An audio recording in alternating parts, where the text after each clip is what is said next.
আমার কাঁধে উঠবি? রাক্কেল দেখেছো? ও নাকি আমার কাঁধে উঠবে। মায়েরা ও শরীরটার দিকে তাকাও, আর আমার শরীরটার দিকে তাকাও।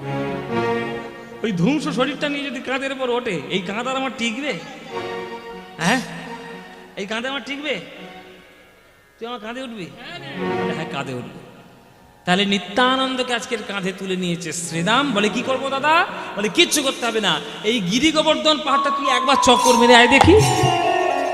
এই কাঁধের উপর নিত্যানন্দকে বসিয়ে নিয়ে গিরি গোবর্ধন পাহাড়ের চারিদিকে পরিক্রমা করছে আমাদের শ্রীরাম।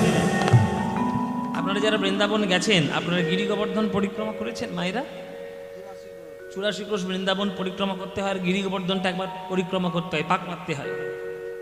জানে রাখবেন যে কষ্ট হয়, হ্যাঁ, অনেকটা জায়গা জুড়ে তো কষ্ট হয়, বিশেষ করে বয়স্ক মানুষদের সবার পক্ষে সম্ভব হয় না।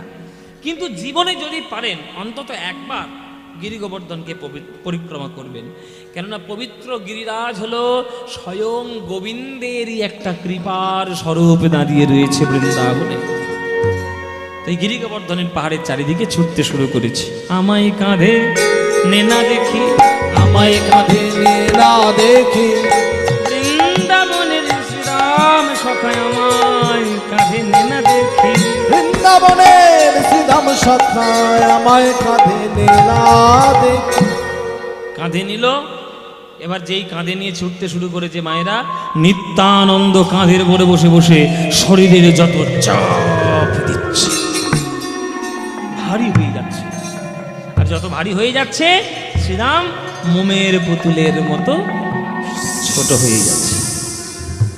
আচ্ছা, এই সব লীলা শুনলে এখনকার দিনের এই ছেলে মেয়েগুলো আমাকে গাঁজাখোর বলবে না? গাঁজাখোর কি ক্ষেত্রে শুরু করে গাঁজা আজগুবি গল্প, আরে ভাই আজগুবি গল্প, এও কম না, আজগুবি গল্প, এসব হতেই পারে না। কাঁধের উপর বসে চাপ দিচ্ছে, সে নেই ছোট হয়ে যাচ্ছে। হয় জগতে অনেক কিছু হয় যেটার উত্তর আমাদের কাছে নাই, তাকে বলে অলৌকিক লীলা। জগন্নাথ দেবের পুরীধামের পতাকা, মাথার উপর যে পতাকা, সব সময় চিরকাল বায়ুর বিপরীত দিকে ওড়ে। কোন যুক্তিতে ওড়ে? কোন আইনস্টাইন, কোন নিউটন, কোন রবীন্দ্রনাথ এসে যুক্তি দেবে যে কেন ওড়ে? পরিষ্কার। আমিও তো গিয়ে, আমি যতবারই যাই, আপনারাও গিয়ে দেখবেন। মনে করেন এদিক দিয়ে হাওয়া হচ্ছে, তাহলে পতাকা তো এদিকে উঠবে। এদিক দিয়ে হাওয়া হচ্ছে আর পতাকা উঠছে এদিকে, মানে ভাবতে পারছেন কিরকম ভগবানের মহিমা? তাহলে কোন যুক্তি, কোন সায়েন্স বলবে এটা কিভাবে সম্ভব? সেটা যেমন বলা সম্ভব নয়, তেমনি অনেক কিছুই আছে যেগুলো আমাদের চোখের দ্বারা বলা সম্ভব নয়। তার মধ্যে একটা হচ্ছে নিত্যানন্দের চাপ দেওয়া। নিত্যানন্দ সাধারণ মানুষ নয়। নিত্যানন্দ তো আপনাদের কাছাকাছি কত লীলা করেছে। এই খড়দা আছে না, খড়দা শ্যামসুন্দর মন্দিরে গেছেন তো? তাহলে নিত্যানন্দের লীলাক্ষেত্র হচ্ছে এই সব জায়গা। নিত্যানন্দ হচ্ছে ভগবানের 5 তত্ত্ব স্বরূপ মিলে মিশে তবে নিতাই চাঁদ তৈরি। সংকর্ষণ কারণত্বয় সাই পয়দ্ধি সাই বিষ্ণু অনন্ত নাগশ্চ শ্রী নিত্যানন্দ রাম। এই 5টা তত্ত্ব।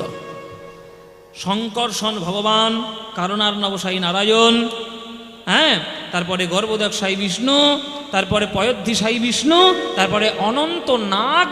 এই 5টা তত্ত্ব মিলে মিশে তবে নিতাই চাঁদ। তা সে যদি কাঁধের উপর চাপ দেয়, কেউ লম্বা থাকবে? আমায় কাঁধে নেনা দেখি, আমায় কাঁধে নেনা দেখি, বৃন্দাবনের শ্রীরাম সখা আমায় কাঁধে নেনা দেখি। বৃন্দাবনের শ্রীরাম সখায় আমায় কাঁধে নেনা দেখি। কাঁধে নিল, চাপ দিল, যত চাপ দিল ছোট হয়ে গেল। ছোট হয়ে মোটামুটি, খুব যে ছোট হয়ে গেল তা নয় মায়েরা, মোটামুটি শ্রীরাম সখ একটু, তবু কত লম্বা ছিল, একটু সমান সমান হয়ে গেল। তারপরে বলছি, যা তোর আমার ছোট হয়ে গেছি, চল তো এবার তোকে নিয়ে নবদ্বীপ যাই। দাঁড়াও দাঁড়াও, আমি একটা কাণ্ড করে আছি। আমি কাণ্ড তোমার বলবে, আর দারুণ কাণ্ড করেছি। তোমরা যখন প্রভাস যজ্ঞে চলে গেলে, তোমাদের 12টা বাঁশি ছিল, 12টা রাখালের সেই বাঁশিগুলো ভুলে গেছিলে। বাঁশিগুলো ভুলে গেছিলে, হ্যাঁ, সেই বাঁশিগুলো আমি জোগাড় করে রেখেছি। সেই বাঁশিগুলো এইবার আমি নিয়ে যাব। বলে বাঁশিগুলো নিয়ে কি করবি? বলে কেন, এবার তো কাজ হবে, এবার তো লীলা হবে, আমি বাঁশিগুলো বাজাবো। আরে কপাল, তুই দাপর যুগের বাঁশি বাজাবি কলিযুগে? বাজালে চলবে না। ওরে জসমিন দেশে যদাচার, বলে না জসমিন দেশে যদাচার, যেমন দেশ তেমন তার আচার। তুই কলিযুগে বাস করবি আর তুই দাপর যুগের বাঁশি বাজাবি, হবে না। কেননা দাপর যুগের খেলাটা আলাদা আর কলিযুগের খেলাটা আলাদা। বৃন্দাবনের খেলা ছিল গোধন চারণ, বৃন্দাবনের খেলা ছিল বৃন্দাবনের খেলা ছিল গোধন চারণ, বৃন্দাবনের খেলা ছিল গোধন চারণ। আর নবদ্বীপের খেলা হলো নাম সংকীর্তন।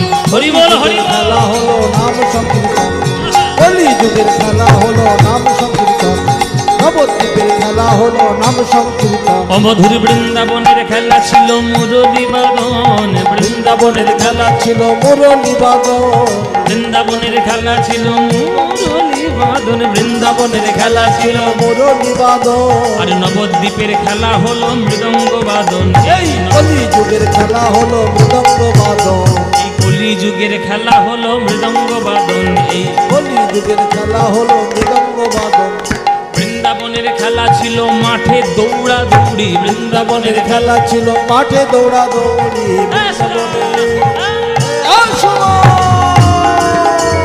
বৃন্দাবনের খেলা ছিল মাঠে দৌড়া দৌড়ি, বৃন্দাবনের খেলা মাঠে দৌড়া দৌড়ি। আর নবদ্বীপের খেলা হলো ধুলায় গড়াগড়ি, কলিযুগের খেলা হলো ধুলায় গড়াগড়ি। এই যে ভক্ত পদ ধুলি, এই যে ভক্ত পদ ধুলি, তাহে মোরে স্নান কেলি ভক্ত পদ ধুলি, তাহে মোর স্নান কেলি ভক্ত পদ ধুলি। বৃন্দাবনের খেলা ছিল সিংহাবাদন, বৃন্দাবনের খেলা ছিল সিংহাবাদন, বৃন্দাবনের খেলা ছিল সিংহাবাদন, বৃন্দাবনের খেলা ছিল সিংহাবাদন। কলিযুগের খেলা হলো হরি নামেতে রোদন। হরি বল হরি বল হরি।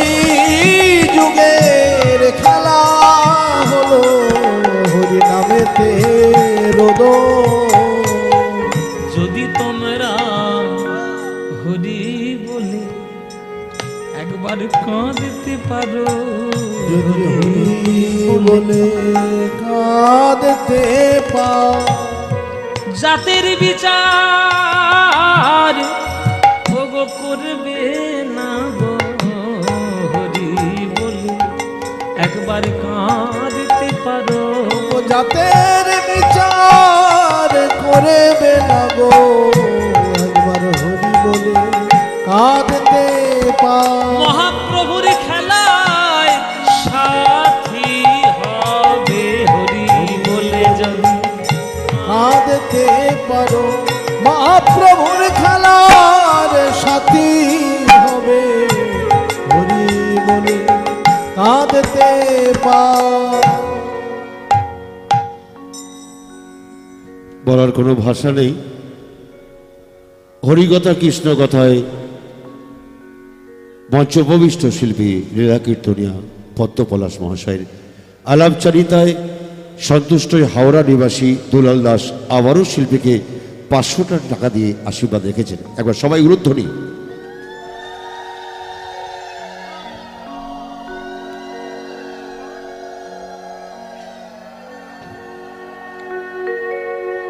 তাই বৃন্দাবনের খেলা আলাদা, কলিযুগের খেলা আলাদা।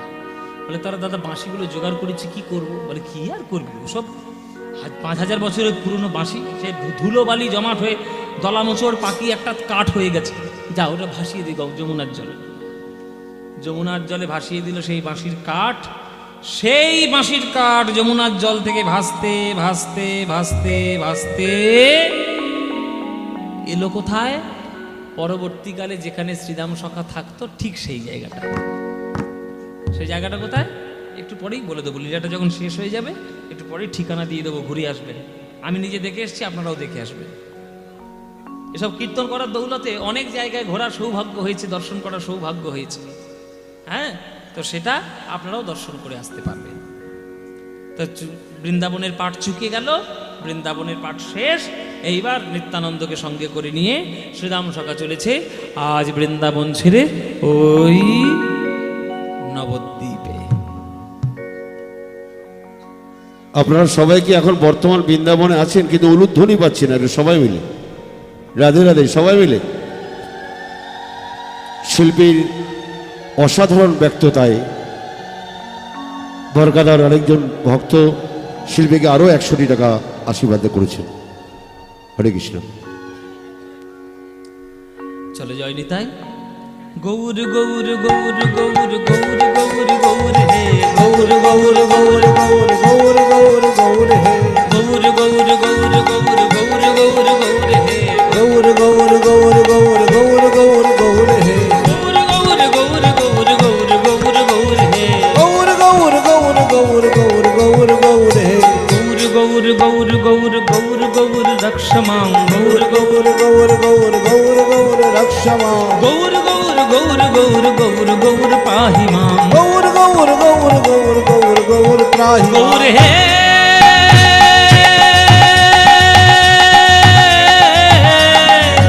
গৌর হে উলুধ্বনি মায়েরা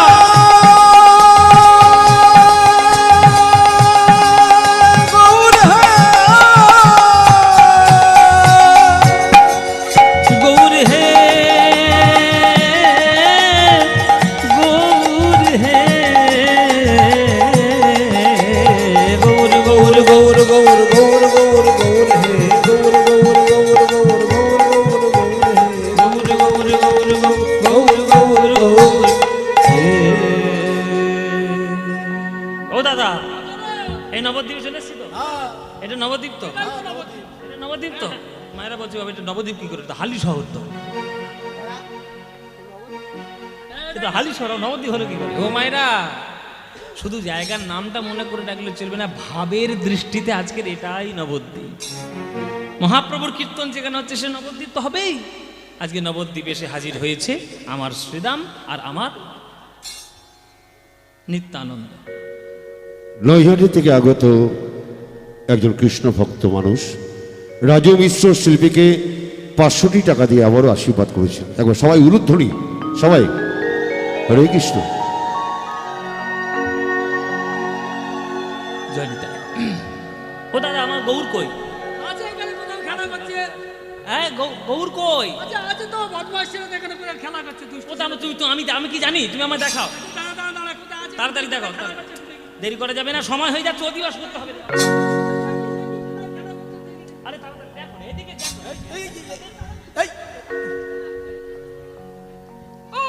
ওই ডাক ধরে খেলা করছে ওই ছেলে।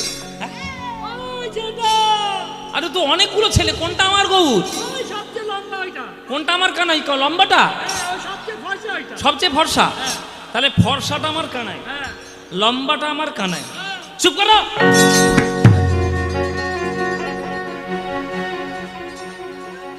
হুম, 5000 বছর গুহার মধ্যে ছিলাম বলে কি পাগল হয়ে গেছি দেখি?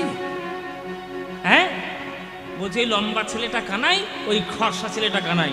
আমি জানি না আমার কানাইকে কেমন দেখতে?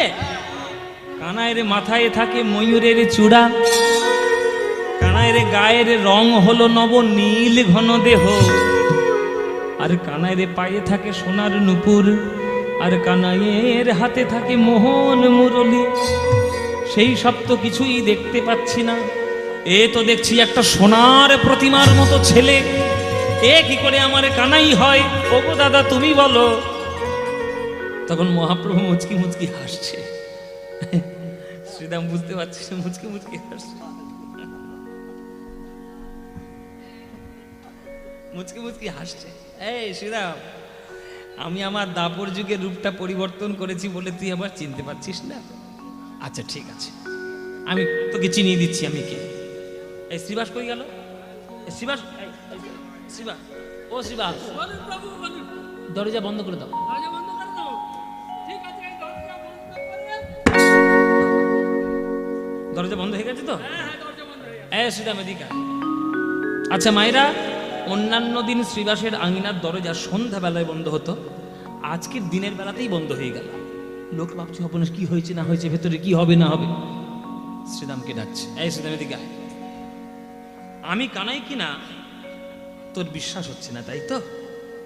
আচ্ছা দেখ তো এইবার আমি তোর ভাই কানাই কিনা। এই বলে আমার মহাপ্রভু সেই বঙ্কিমে ধামে দাঁড়েন। ত্রিভঙ্গ বঙ্কিমে ঠামে অঙ্গ থেকে বিচ্ছুরিত হচ্ছে অনঙ্গ জ্যোতি। ওই অধরে মুরলী ধরে মাথায় ময়ূরীর চূড়া, শিবাসঙ্গরাজ আলোয় আলোয় ভরে উঠল।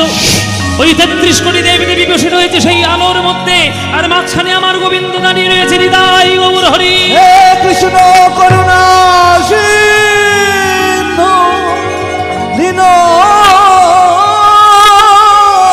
বন্ধু জগৎপতে গোপেশ গোপিকা কান্ত রাধাকান্ত নমস্তুতে। রাধাকান্ত নমস্তুতে। শ্রীরাম ছুটে এসে আজ বুকের মধ্যে জড়িয়ে ধরেছে। কানাই তুই সত্যযুগ থেকে কলিযুগ কত নতুন নতুন রূপে তুই খেলা করছিস। এত রূপ পরিবর্তন করলে কি আমি তোকে চিনতে পারি রে? কি করে চিনবো তোকে? সত্য থেকে ত্রেতা, ত্রেতা থেকে দাপর, দাপর থেকে কলি, তুই কত রূপে কত নতুন ভাবে এলি। কেমন করে তোকে আমি চিনবো? ওরে কানাই রে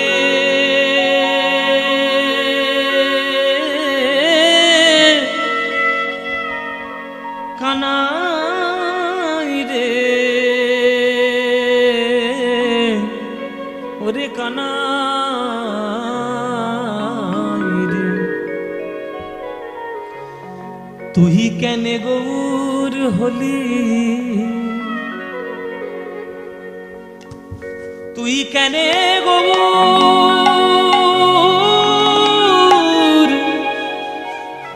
হলি রে কানাই?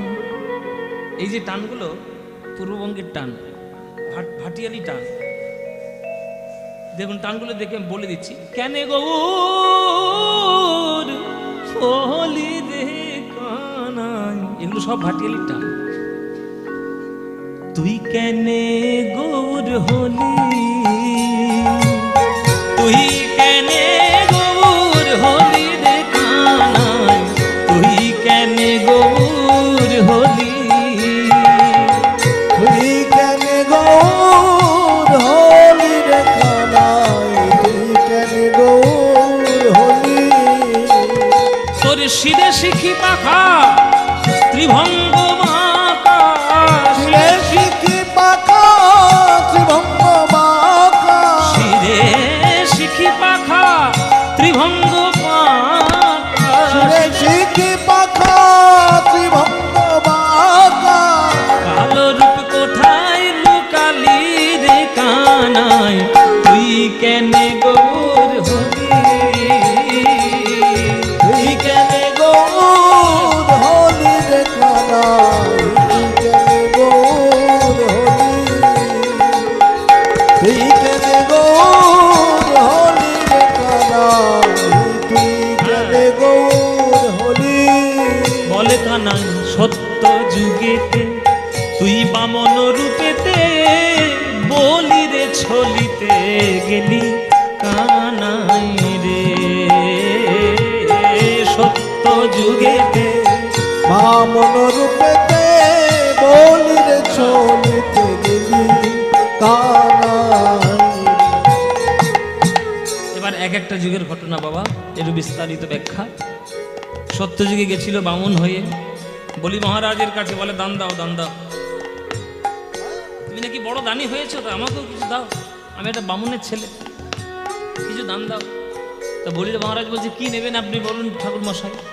বলে আমি আমার পার মাপে 3 পা জায়গা নেব, ত্রিপদ ভূমি আমার দরকার। বলে 3 পা? এত ছোট পায়ে 3 পা জায়গা নিয়ে কি করবে? বলে কি বললে? ছোট পা, তুমি দিতে পারবে তো? বলে হ্যাঁ 3 পা জায়গা দিতে পারবো না। বলে তাহলে দাও। বলে এক্ষুনি দেবো। বলে ওইভাবে বললে হবে না, হাতে গঙ্গা জল নাও, তিল নাও, তুলসী পাতা নাও, বলো ব্রাহ্মণ যা চাইছে তাকে তাই দেবো। হাতে তিল তুলসী পাতা নিলেন, গঙ্গা জল নিলেন, বলো বলো প্রথম পাদভূমি ব্রাহ্মণায় নমঃ, বলো প্রথম পাদভূমি ব্রাহ্মণায় নমঃ। যেই বলেছে রে বাবা, পাটা বড় হতে শুরু করেছে, পা বড় হয়ে যাচ্ছে। বড় হতে হতে এত বড় হলো, ও মায়েরা, সারা পৃথিবীটা পায়ের তলায় বলের মতো ঘুরছে।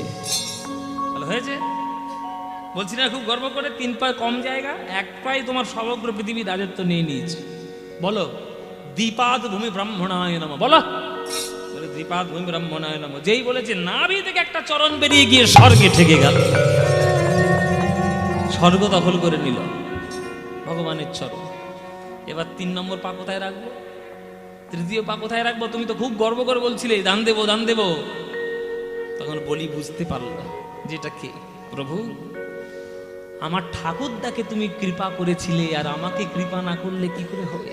বলির ঠাকুরদাকে প্রহ্লাদ, প্রহ্লাদ ছিল বলির ঠাকুরদাদা। তখন বলি বলছি প্রভু ওই চরণ যেটা তুমি, যেটা তোমার তৃতীয়, ওইটা তুমি আমার মস্তকে রাখো। তখন ভগবান তার মাথায় দিল পা, আর বলি চলে গেল একেবারে পাতা। সত্য যুগেতে বামন রূপেতে বলির ঝলিতে গেলি কানাই রে। সত্য যুগেতে বামন রূপেতে বলির ছলিতে গেলি কানাই। নরসিংহ রূপ ধরি হিরণ্যরে বাধ করি, নরসিংহ রূপ ধরি হিরণ্যরে বধ করি। প্রহ্লাদের প্রাণ বাঁচালি রে কানাই, কেনে গৌর হলি, কেনে গৌর হলি রে কানাই, তুই কেনে গৌর হলি, তুই কেনে গৌর হলি রে কানাই, তুই কেনে গৌর হলি। ওরে কানাই ত্রেতা যুগেতে শ্রীরাম রূপেতে, ত্রেতা যুগ চলে এলো, এবার রামচন্দ্র। ত্রেতা যুগেতে শ্রীরাম রূপেতে ধনুর্বাণ স্কন্ধে করিলি কানাই রে। ত্রেতা যুগেতে শ্রীরাম রূপেতে ধনুর্বাণ সন্ধে করিলি কানাই। সঙ্গে লয়ে বানরগণ করিলি সাগর বন্ধন, লয়ে বানরগণ করিলি সাগর বন্ধন। তুই সীতামাকে উদ্ধার করিলি রে কানাই। রামায়ণ, রামায়ণ তো নতুন করে বলতে হবে না, আপনারা সবাই জানেন। সীতাকে উদ্ধার করতে গেছিল, কিন্তু সত্যিই কি সীতাকে উদ্ধার করতে গেছিল? এটা একটা ভুল ঘটনা, আপনারা জেনে বসে আছেন। রামচন্দ্র লঙ্কায় গিয়েছিল রাবণ বধের জন্য, সীতাকে উদ্ধার করার জন্য নয়। কেননা যে সীতাটাকে রাবণ হরণ করে নিয়ে গেছিল ওটা তো রামের আসল সীতাই ছিল না, ওটা ছিল ছায়া সীতা। তাহলে আসল সীতা কোথায় ছিল? অগ্নিদেবের সংরক্ষণে ছিল। নারী হরণ করার অপরাধে আজকে রাবণকে শাস্তি দেবে বলে রামচন্দ্র এপার থেকে ওই পারে গিয়েছিল, পৃথিবীর সব থেকে প্রথম ব্রিজ তৈরি করেছিল। তার 2টো ইঞ্জিনিয়ার ছিল, নল আর নীল। হ্যাঁ, বিশ্বকর্মার ঔরসের পুত্র আর কি, তারা বানরকুলে জন্ম নিয়েছিল, নল আর নীল। নল নীল 2টো ইঞ্জিনিয়ার। পাথর, কোন পাথর জলে ভাসালে তবে সেই পাথরটা ভাসবে, তার উপর দিয়ে হেঁটে যাওয়া যাবে, সেটা নল নীল জানতো। হ্যাঁ, আমরা আমাদের ভারতের শাস্ত্র, আমাদের পুরাণগুলোকে আমরা একটু গল্পের মাধ্যমে বলার চেষ্টা করেছি, কিন্তু সব ক্ষেত্রে যে সেটা ভুল সেটা নয়। তাহলে কি করে রামেশ্বরম থেকে শুরু করে শ্রীলঙ্কা পর্যন্ত পাথরের স্তর হলো ভারত থেকে লঙ্কা? সব ভেবে দেখতে হবে না? যারা নাস্তিক লোক তারা তো বলবেই, তাদের কথা শুনে লাভ নেই। বিবেকানন্দ বলেছিলেন না, নিজের চোখে না দেখে, না জেনে, না বুঝে তুমি বিশ্বাস করবে না, আগে নিজে বুঝতে হয়। এখনকার বিজ্ঞানীরা পর্যন্ত বিশ্বাস করতে বাধ্য হয়েছে যে যে তলায় যে পাথরটা রাখানো মানে স্তর আছে সেটা হাজার হাজার হাজার হাজার বছর আগে পুরনো। কত হাজার বছর আগে পুরনো ঠিক সঠিক তত্ত্ব নেই, হ্যাঁ, তাই সীতামাকে উদ্ধার করতে গেলেন ওই ছলনায়। সীতামাকে উদ্ধার করিলি রে কানাই, তুই কেন গৌর হলি? তুই কেন গৌর হলি রে কানাই, তুই কেন গৌর হলি? কেন গৌর হলি রে কানাই, তুই কেন গৌর হলি? দাপর যুগেতে শ্রীনন্দের ঘরেতে মাখন চুরি করে খেলি কানাই রে। দাপর যুগেতে শ্রীনন্দের ঘরেতে মাখন চুরি করে খেলি কানাই। আপনাদের হালি শহরে চোর আছে? হ্যাঁ, বলে মায়েরা বলছে বাবা আমাদের হালি শহরের নামে দোষ দিচ্ছ, তোমাদের ওখানে চোর নেই? আমারও ওখানে চোর আছে, সব জায়গায় চোর আছে। কিন্তু পৃথিবীর মধ্যে এক নম্বর পয়লা নম্বর চোরকে নন্দের বেটা কেলে ছোঁড়া, ওইটাই তো প্রধান চোর। কিন্তু ওর চুরি আর জগতের লোকের মানে জগতের যারা চোর তাদের চুরি আকাশ পাতাল পার্থক্য। যার বাড়িতে একবার নদী চুক্তি করতে যেত কৃষ্ণ, সে রেগে গিয়ে যশোদার বাড়িতে গিয়ে নালিশ করতো, এই যে যশোদা, তোমার ছেলে চুরি করেছে আমাদের বাড়িতে, কেন চুরি করলো? দাও। এই যে তারা নালিশটা করতে গেল, এমনি এমনি গেল না মায়েরা, তাদের একটা লোভ ছিল। তারা ভগবানের কাছে রোজ প্রার্থনা করতো আজকে যেন চুরি করে, ঠাকুর আমার বাড়িতে যেন আজকেও চুরি করে। কেন না, যতবার চুরি করবে ততবার নালিশ জানাতে যাব, আর নালিশ যতবার জানাতে যাব শ্রীকৃষ্ণের বদনটা নয়ন ভরে আমি একবার দেখে নিতে পারি। তাই তাদের অভিযোগের মধ্যে প্রেম মাখানো, আমাদের মধ্যে তা নয়। তাই তিনি চোর। কি চুরি করেন? ভক্তদের হৃদয় থেকে, জীবন থেকে পাপ রাশি চুরি করে নিয়ে যান। হ্যাঁ, দাপর যুগেতে শ্রীনন্দের ঘরেতে মাখন চুরি করে খেলি কানাই রে। দাপর যুগেতে নন্দের ঘরেতে মাখন চুরি করে খেলি ওরে কানাই কি করলি? তোর জন্ম দেব কি রুদারে, মা বলিলি যশোদারে। জন্ম দেব কি রুদারে, মা বলিলি যশোদারে। এমন ভাব কোথায় শিখিলি রে কানাই, তুই কেন গৌর হলি? তুই কেন গৌর হলি রে কানাই, কেন গৌর হলি? কেন গৌর হলি রে কানাই, কেন গৌর হলি? এবার কলিযুগ, এই কলিযুগেতে সচির ঘরেতে গৌরাঙ্গ রূপে জন্ম নিলি কানাই রে। আর সঙ্গে লয়ে ভক্তগণ করিলি হরি সংকীর্তন। হরি বল, হরি বল, হরি বল, হরি হরি বল।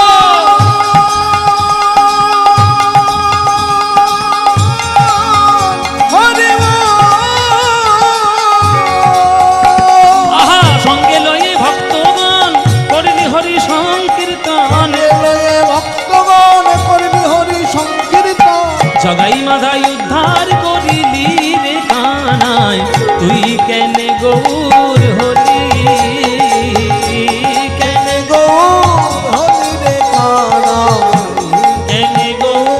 গরে গম গরে গরে গম গরে গরে গম পম গম গরে গম পম গরে গম নি নি নি নি নি নি নি নি নি পদার্থ ম পপ গম ম রে গ গ পম গরে সরে গ সরে গ সরে গরে সরে গ। কেন গৌর হলি রে কানাই, সদা নি সদা নি সদা নি সদা নি সদা নি সদা নি সদা নি সদা নি সদা নি নি নি নি নি নি নি নি পদার্থ দ দ দ ম পপ প প গম ম রে গ গ সরে পম গরে সরে গ গ সরে গ গ গ সরে গরে গ। কেন গৌর হলি রে কানাই, তুই কেন গৌর হলি?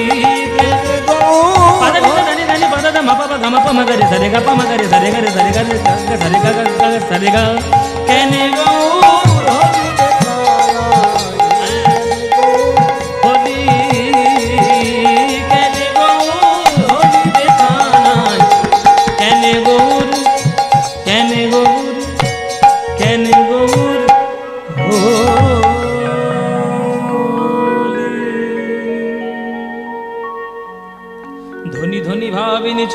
শিরোমণি বিধগত জীবন জীবন জীবন জীবন গোবিন্দ দাস এ হেন রসে বঞ্চিত কবহু শ্রবণে নাহি কি।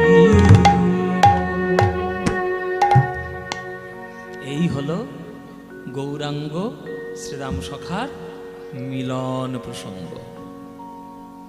গৌরাঙ্গ মহাপ্রভু বললেন, শ্রীরাম রে, তুই দাপর যুগের শ্রীরাম, আমি জানি, দাদা নিতাই জানে, তুই নিজেও জানিস।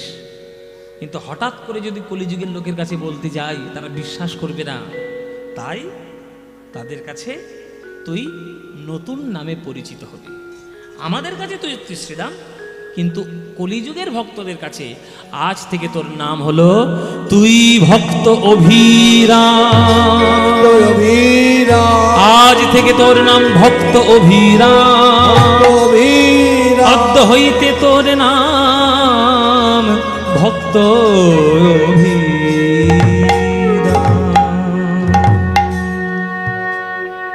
তাই কলিযুগের দ্বাদশ গোপালের মধ্যে প্রথম গোপাল হচ্ছেন অভিরাম। যেমন দাপর যুগে প্রথম গোপাল ছিলেন শ্রীরাম, তিনি হলেন কলিযুগের অভিরাম। এই হচ্ছে শ্রীরাম আর গৌরাঙ্গ মহাপ্রভুর মিলন প্রসঙ্গ। আপনারা সেই প্রসঙ্গ আপনারা এতক্ষণ ধরে আস্বাদন করলেন, জয় নিতাই শুনলেন। এবার আপনাদেরকে ঠিকানাটা হ্যাঁ হ্যাঁ এই তো এবার বলবো আপনাদেরকে। এবার আমি ঠিকানাটা দিয়ে দেবো। আপনারা তো অনেক জায়গায় ঘোরেন, আপনারা কাশী, বৃন্দাবন, গয়া, পুরী, নানান জায়গায় আপনারা তীর্থ ভ্রমণ করেন। আপনারা যাবেন হাওড়া স্টেশন থেকে, আপনি তারকেশ্বরের লোকাল ধরবেন। তারকেশ্বর লোকাল আছে, তারকেশ্বরে নামবেন। এবার তারকেশ্বর থেকে খানাকুলগামী বাস পাওয়া যায়। খানাকুল নাম শুনেছেন? হুগলি জেলার খানাকুল, হ্যাঁ ঠিক, আরামবাগ। ওই আরামবাগ থেকেও বাস ছাড়ে খানাকুল, আবার তারকেশ্বর স্টেশন থেকেও খানাকুল বাস ছাড়ে। ওই খানাকুলের বাসে উঠে আপনি বলবেন যে আমি কৃষ্ণনগর গ্রামে নামবো। সতীদাহ প্রথা বন্ধ করে দিয়েছিল আমাদের ভারতের বাংলার কোন মনীষী? রাজা রামমোহন রায়। রাজা রামমোহন রায়ের বাড়ি কোথায়? রাজা রামমোহন রায়ের বাড়ি হচ্ছে রাধানগর গ্রাম। সেই রাধানগর গ্রামটা হচ্ছে এই হুগলি জেলার অন্তর্গত, খানাকুলের অন্তর্গত। রাধানগর গ্রামটা এই, আর বাঁকটা ঘুরেই পড়বে কৃষ্ণনগর। দেখবেন একবার রাস্তা, আমি তো গেছি, অনেকবারই গেছি, তো এই রাস্তার পাশে দেখবেন আমাদের রাজা রামমোহন রায়ের বাস্তুভিটেটা এখনো আছে, ওটা গভর্নমেন্টের আন্ডারটেকেন, কিন্তু তারপরে ওইটা একদম ঠিক বাঁকটা ঘুরে গিয়ে ডান দিকেই পড়বে কৃষ্ণনগর গ্রাম। সেই কৃষ্ণনগর গ্রামে অভিরাম ঠাকুর পাটবাড়ি, সেইখানে গোপীনাথের মন্দির আছে, আমার অভিরাম ঠাকুরের বিগ্রহ আছে। আর ভাগ্য আপনাদের ভালো হলে আপনারা অবশ্যই পূজারীর সঙ্গে কথা বলে আপনারা ওই দাপর যুগের দ্বাদশ বাঁশিটা কাঠের মতো এইখানে রাখা আছে, আপনারা অবশ্যই গিয়ে সেটা দর্শন করতে পারবেন।